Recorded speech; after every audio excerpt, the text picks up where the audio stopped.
Hey everyone, my name is Frederica and I wanted to show you my first holiday cookie box that I made for my friends and family this year. So I made about 25 different boxes filled with 6 different desserts, so obviously I had to have a lot of different ingredients, including a ton of butter. 3 of the recipes used brown butter, so I spent a lot of time browning it, but it came out really nice.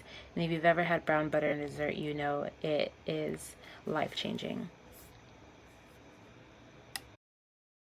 So the first thing I'm showing you that I made was these brown butter brownies. I took the brown butter I just made, added in the dark chocolate chips, and then made the rest of the mixture that I needed to whip up, which included dark brown sugar, granulated white sugar, salt, vanilla extract, some espresso to make the chocolate pop, and then lots of eggs, obviously. Mixed that up, and then I added in that dark chocolate brown butter into the mix, and then lastly added in the flour, which was just regular all-purpose flour, and then Dutch processed cocoa, which supposedly helps it get extra dark, as well as make sure it isn't bitter. It's supposed to be a really good chocolate flavor. So I did that, baked it in a pan, and this was the final result. Next, I made these chai brown butter oatmeal cookies. I love a spiced cookie, so I was hoping that this would hit the spot. I think a few tweaks to this recipe would be great. Use a lot of different spices, including ginger, cinnamon, cardamom, I think allspice, a few other things, but the flavor just didn't pop as much as I wanted it to, and it was also not as soft as I like my oatmeal cookies. But overall, the cookies came out well, and my friends and family did like it. And this was right before they went into the oven. Then I made these peanut butter miso cookies. They're from New York Times and absolutely amazing. I've made them before. This one, they always recommend using half the amount of white sugar and brown sugar, and I did not, but those are the best ones. They spread less, and I think it's more of a fluffy, denser cookie versus as written in the recipe, they can be a little bit flat. Also, I feel like when I actually bake them, I bake them a little bit too long. Even though when they come out the oven, they look fine, they do continue to cook a little bit and flatten a little bit as well.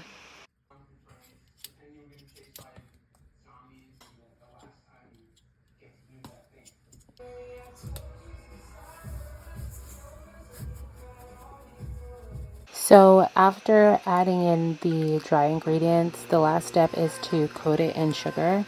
Since I already had a lot of sugar, I added a little bit of kosher salt in it as well to balance out the flavors, and I think they turned out perfectly.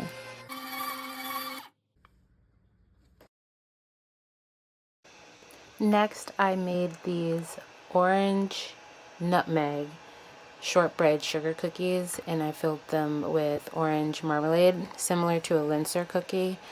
This was a very involved recipe, and I had to make some tweaks to the citrus sugar that you saw me making in the beginning with the orange and the sugar zested. My wrist was also absolutely dying after that process. But it came together pretty easily. The second hardest part was just combining everything together. So that is the butter with the citrus sugar. And after that, had to roll everything out, cut it into circles, making sure that the dough stayed cool so it wouldn't, get too sticky and fall apart. But that it was also cool enough that I could put it in the oven, but not too cold that it would crack.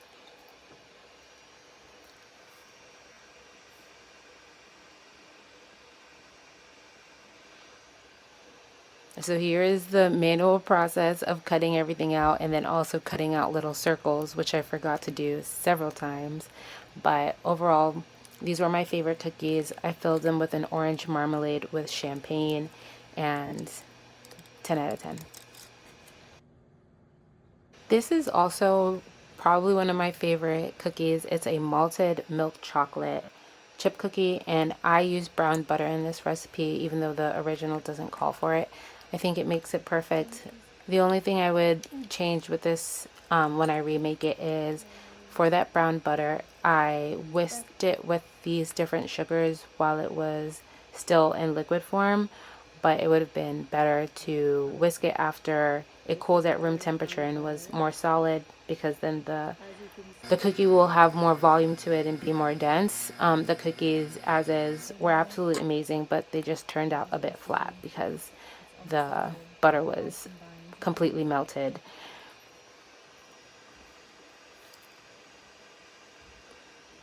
And this was actually some of my friends' favorite cookie as well. So this is a 10 out of 10 recipe that I would 100% recommend as well. And then lastly, I made these sugar cookies that I made at my Skillet cooking class. It's a cooking and baking class that I take in DC occasionally just for fun. And we made sugar cookies and decorated it. Well, I just decorated it. They made the cookies. So I asked for the recipe, and since the cookies were so good, I decided just to go with this cookie base. Very similar process to the orange nutmeg cookies that I made before. You have to let it chill and then roll it out so that you can cut those perfect little circles as well.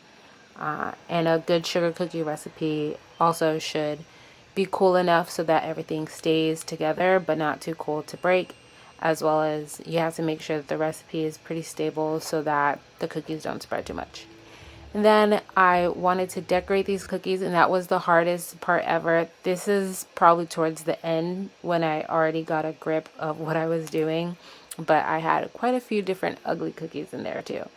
And I was able to do this really easy and simple wreath design after I made a couple fails, but they all came out pretty well as well.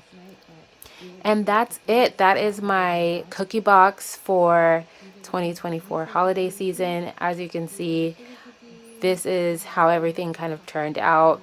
A lot of dessert, a lot of cookies, but it was really fun process for me. Hopefully my recipients enjoyed all of it as well. And this is just me putting everything together so you can kind of see what the final packaging looks like. I didn't do anything too fancy because by this time I was exhausted, but I hope you all enjoyed.